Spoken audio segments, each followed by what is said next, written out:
اعوذ باللہ من الشیطان الرجیم بسم اللہ الرحمن الرحیم۔ تمام سننے اور دیکھنے والوں کو السلام علیکم۔ آپ دیکھ رہے ہیں اسامہ سپیکس اور میں ہوں اسامہ افضل۔ اللہ تعالیٰ نے حضرت نوح علیہ السلام اور تمام حیوانوں اور کشتی پر موجود تمام افراد کو یاد کیا اور ایک ہوا کو بھیجا اور پانی رک گیا، زمین کے چشمے اور آسمان کے دروازے بند کیے گئے، آسمان سے اب بارش برسنا بند ہو گئی اور زمین سے ابلنے والا پانی بھی رفتہ رفتہ زمین میں جذب ہونا شروع ہو گیا۔ تقریباً 150 دنوں کے بعد پانی میں کمی واقع ہوئی۔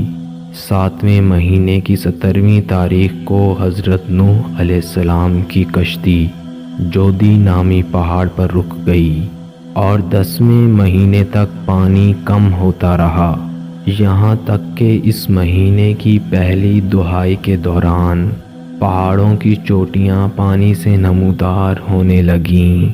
40 دنوں کے بعد ایسا ہوا کہ حضرت نوح علیہ السلام نے وہ کھڑکی کھول دی جو انہوں نے کشتی میں بنائی تھی اور ایک کوے کو باہر بھیجا کہ وہ زمین کے حالات معلوم کر کے آئے۔ تو کوے نے جیسے ہی باہر مردار لاشوں کو دیکھا تو ان پر ٹوٹ پڑا۔ تو حضرت نوح علیہ السلام نے اس کے لیے بد دعا کی کہ تو ہمیشہ خوف میں مبتلا رہے۔ یہی وجہ ہے کہ کوا ہمیشہ انسانوں سے گھبراتا اور ڈرتا ہے، جس کی وجہ سے وہ کبھی بھی انسانوں کے گھروں میں اپنا گھونسلہ نہیں بناتا۔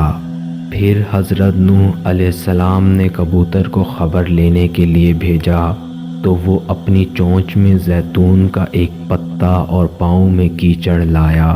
اس سے حضرت نوح علیہ السلام کو معلوم ہو گیا کہ تمام شہر غرق ہو چکے ہیں۔ تو حضرت نوح علیہ السلام نے کبوتر کی گردن میں ایک ہری شاخ کا ہار ڈالا اور اس کے لیے دعا کی کہ تو ہمیشہ خوشی اور امن میں رہے۔ یہی وجہ ہے کہ لوگوں کے گھروں میں مانوس ہو کر کبوتر اپنا مسکن اختیار کرتا ہے اور زیادہ تر مزاروں پر پایا جاتا ہے۔ ناظرین کرام، اگر ہماری شارٹ سٹوریز آپ کو پسند آئیں تو ہمارے چینل کو سبسکرائب کر لیں اور بیل آئیکن کو کلک کر لیں تاکہ تمام سٹوریز آپ تک پہنچتی رہیں۔